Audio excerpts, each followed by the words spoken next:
You don't get into God's favor or get into a covenant membership by being Jewish or becoming Jewish, and you don't stay in by maintaining the commandments or anything like that.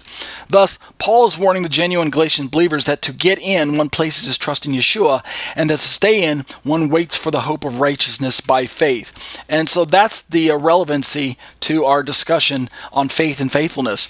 The debt to the whole law, verse 3, is a debt to whatever ethnocentric Jewish conversion policy the hapless Gentile converts would submit themselves to should they venture down that bondage-laden path, a debt that surely excluded group membership and Torah observance for non-Jews. So in the mind of the Jewish people of Paul's day, the blindness to their Messiah also included a blindness to the presence of Gentiles.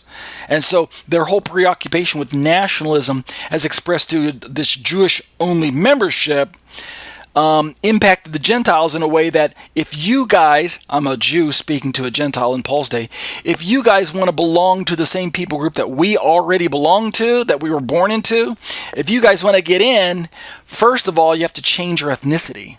Then you have to keep the Torah to keep your place in the group, to show that you're a genuine covenant member and one that's a good, upstanding covenant member. You got to pay your dues by keeping Torah. But you can't even get into the group until you convert. Leave your ethnicity at the door. Check your ethnicity at the door is what they were basically teaching. And of course, for Paul, that is wrong, wrong, wrong. Gentiles are brought into covenant membership by what? By the same thing that Yeshua talked about. Faith. You have faith in God? Have faith in me. You believe in God? Then believe in me. That's where this discussion is going. Justification by law in verse 4 of Galatians means ostensible justification by the policy that teaches a Jewish-only Israel. So that's the context that is relevant for us for this study tonight on faith and faithfulness, this supplementary material to my ordinarily Trinity-laden commentary. Let's keep looking at my Galatians notes here. What we learn from our studies on this topic is that axiomatic for Paul in his teaching on covenantal nomism and justification is his messianic understanding and application of Habakkuk's famous pasuk, which is quoted in Galatians, which is relevant for us tonight because it uses these same Greek words. The righteous shall live by his faith, Habakkuk 2:4. The righteous shall live by his faith. We're talking about faith tonight. We're talking about faith in God, which should equal faith in Messiah, because Messiah is very God veiled in flesh. If you have faith in God and it's real, then you are going to have faith in Messiah, because your faith is real. It's genuine. It's spirit-led. It is matured faith. That's not to say that someone who's on their way to seeking Messiah doesn't start with a faith that's real in God. It does start off on the right track. The definition of what I say real, what I'm talking about is it is reached its zenith, its fullness, its conclusions are being manifest. You've graduated in the respect that your faith finds its a final expression in placing your faith in Messiah. Your faith in God finds its final, fullest expression as you place your faith in Messiah. Until that day comes, your faith in God is just a journey. You're still traveling. Is the journey real? Oh yeah, of course, it's real. So don't lose sight and don't stop traveling on the journey. In my commentary, I say it this way. In Habakkuk 2:4, the last half of the verse is usually translated, quote, the righteous shall live by his faith. However, listen to this. This is something that many people are probably not aware of. Well, many Bible students are aware of, but we don't express it in these terms.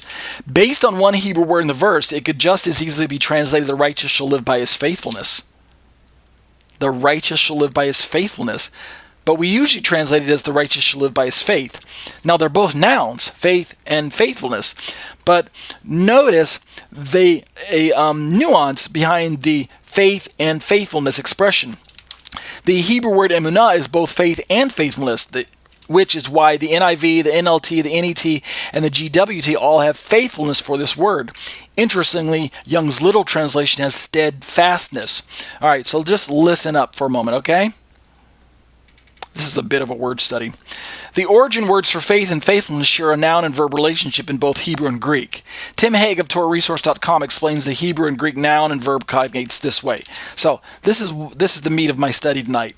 Verb and noun of this one word. One of the major difficulties we encounter in our discussions of trust or believe and faith/faithful is that there's no corresponding verbal form of faith in the English language, right? We have no way of saying that one faithed or that someone is faithing in God. I suppose you would say faithing in God, right? Faithing in God. So we say, I have faith in God. That's the noun, but we don't say, I'm faithing in God, right? Or, hey, did you notice how Ariel faithed in God? We don't use that term in a verbal form, right? That's the way our English is constructed. Tim Hegg goes on to say, yet in both the Hebrew and the Greek, the word expressing the concept of faith, the noun, also contains a verb cognate. So there's some relationship between the noun and the verb that we should be made aware of.